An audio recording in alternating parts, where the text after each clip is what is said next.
State bank of Pakistan ने monetary policy का ऐलान किया है जिसमें शरह सूद को पॉलिसी रेट को 7% के ऊपर बरकरार रखा गया है। ये दुरुस्त फैसला है बुनियादी तौर पर, क्योंकि 13.25% के ऊपर स्टेट बैंक ऑफ पाकिस्तान जब पॉलिसी रेट को ले गया था उसने पाकिस्तान की पूरी इकॉनमी को बिठा दिया था। लेकिन बहुत सारे ऐसे फैक्टर्स हैं जिसके ऊपर फेडरल गवर्नमेंट को बहुत ज़्यादा इस वक्त बहुत ही हसास रहना चाहिए। बहुत नंबर्स हैं, उनको क्लोजली मॉनिटर करना चाहिए और उनके ट्रेंड्स को देखना चाहिए। सर फहरिस्त नंबर है इंपोर्ट्स का। इंपोर्ट्स पिछले साल 56 अरब डॉलर पे पहुंच गई थी। हमें रिमिटेंसेस जो 10 अरब डॉलर इजाफी आई उसकी वजह से हम बच गए और कोई 3.7 बिलियन डॉलर का हमें पोस्ट कोरोना डेट रिलीफ मिल गया। तो 14 अरब डॉलर हमें बचा गए, नहीं तो हम करंट अकाउंट डेफिसिट में बुरे तरीके से फंस जाते। इस साल जो ट्रेंड लग रहा है कि हम 6 billion dollar plus per month import कर रहे होंगे, which is like over 70 billion dollar imports during the fiscal year.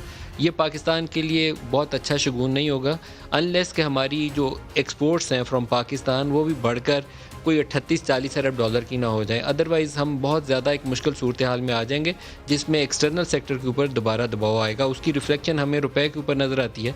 रुपया 169 को टच करके, जो एक बैड मैनेजमेंट एक्सचेंज रेट का एक शाखसाना था, उसके बाद 152-53 पे आया और अब दोबारा 160 को टच कर रहा है। ये वाइल्ड स्विंग्स एक्सचेंज रेट में अच्छी नहीं होती।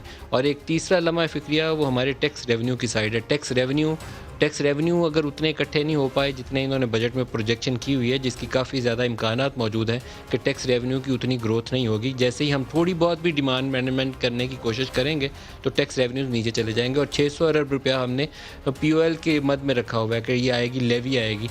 वो लेवी आने के इम्कानात बहुत कम है क्योंकि इंटरनेशनल ऑयल प्राइसेस बहुत ज़्यादा हैं। तो ये एक फिस्कल होल क्रिएट होना है जिसने हमारे लिए दोबारा एक डेट फाइनेंसिंग की सिचुएशन पैदा करनी है। हमें ज़्यादा बोरो करना पड़ेगा बैंकों से और फिर आपकी इंटरेस्ट पेमेंट्स ऊपर चली, फिस्कल साइड हिल जाती है, उससे बैलेंसेस अपनी जगह से हट जाते हैं।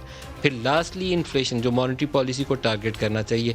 हमारे यहाँ इन्फ्लेशन बढ़ रहा है पिछले कुछ अरसे से डिवैल्यूएशन के बायस, और जो एडमिनिस्ट्रेट गवर्नमेंट इंक्रीज़ करती है, electricity rate increase, gas price increase, उससे 2-3 इशूज़ की वजह से इन्फ्लेशन को पुश मिलती है और इन्फ्लेशन ऊपर चले जाता है।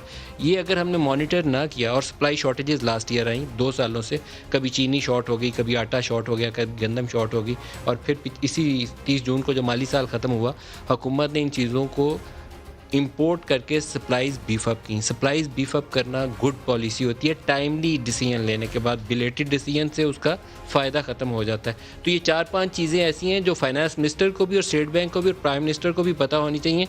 जब ECC बैठे या कैबिनेट बैठे तो इन चीज़ों को अगर इन्होंने नज़रअंदाज किया तो 6 मंथ्स डाउन द रोड मुश्किल सूरत हाल का हमें सामना करना पड़ सकता है।